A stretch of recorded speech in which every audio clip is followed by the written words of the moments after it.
Assalamu alaikum students, how are you? Today we have to learn about mixing colored paints. But the world is the more interesting place because of the variety of the people living in it. If you look at your classmates, you can see some have dark skin, some have light skin, some have brown color here, the color of some students are black, some have blonde color. In the same way they are having different colors of eyes, hazel, blue, green, black and blue. Sorry, black and brown.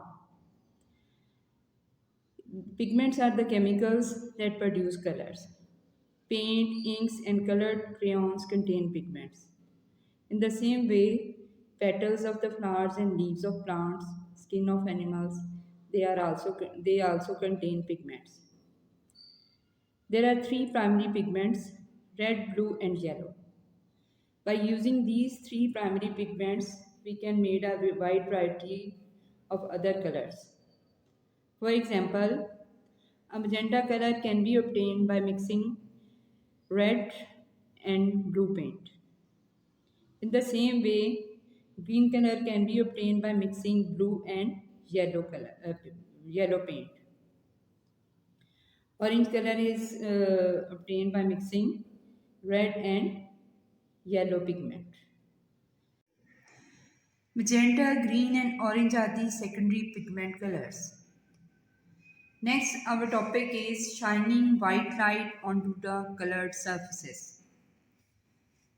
White light from the sun or from any other source like bulb, although it looks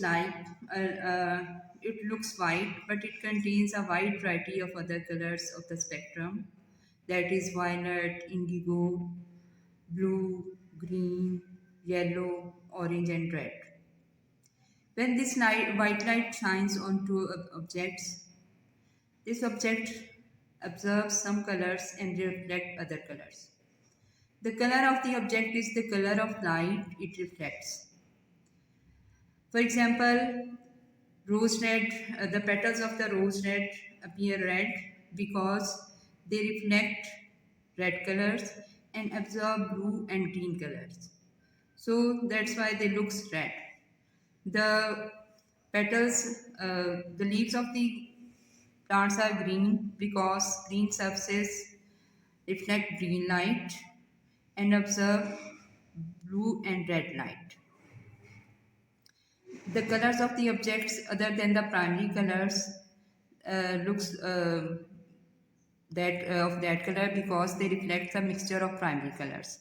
For example, this magenta surface appears in magenta because it reflects blue and red color and absorb green colors. That's why it looks magenta. When white light falls onto the object and it reflects all the colors of the white light of the spectrum, then this object appear white. And then when an object absorbs all the colors of the spectrum, it appears black. Black objects do not reflect any light. Next we have to do test yourself. Question number 1, part A, what are pigments? The answer is chemicals which produce colors are called pigments. Question number 1, part B.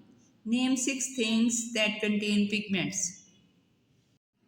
The answer is paints, inks and colored crayons contain pigments, so do the petals and leaves of the plants and skin of the animals. Question number 2, what are the primary pigment colors? The answer is there are 3 pigment colors: red, blue and yellow. Using them, a wide range of other colors can be made. Question number 3, part A. Name the secondary pigment colors. The answer is magenta, green and orange are the secondary pigment colors. Question number 3, part B. How are they produced? The answer will start from this diagram and all that is written to these diagrams up to this. Question number 4. Explain why in white light, part A, red paint appears red. The answer is from this line up to this, including this diagram. Question number 4, part B. Explain why in white light plant leaves appear green. The answer is from this line to this. Instead of surface, we can say that a green leaf absorbs red and blue light and reflects green color. And we can draw a diagram of leaf instead of this green surface. Question number 4. Explain why in white light, part C, blue ink appears blue. A blue ink appears blue because it absorbs green and red light and reflects blue light. Question number 5. Explain why. Part A. White objects are white. The answer will start from this line up to this line. Question number 5. Explain why. Part B. Black objects are black. The answer will start from this line up to this line. Thank you.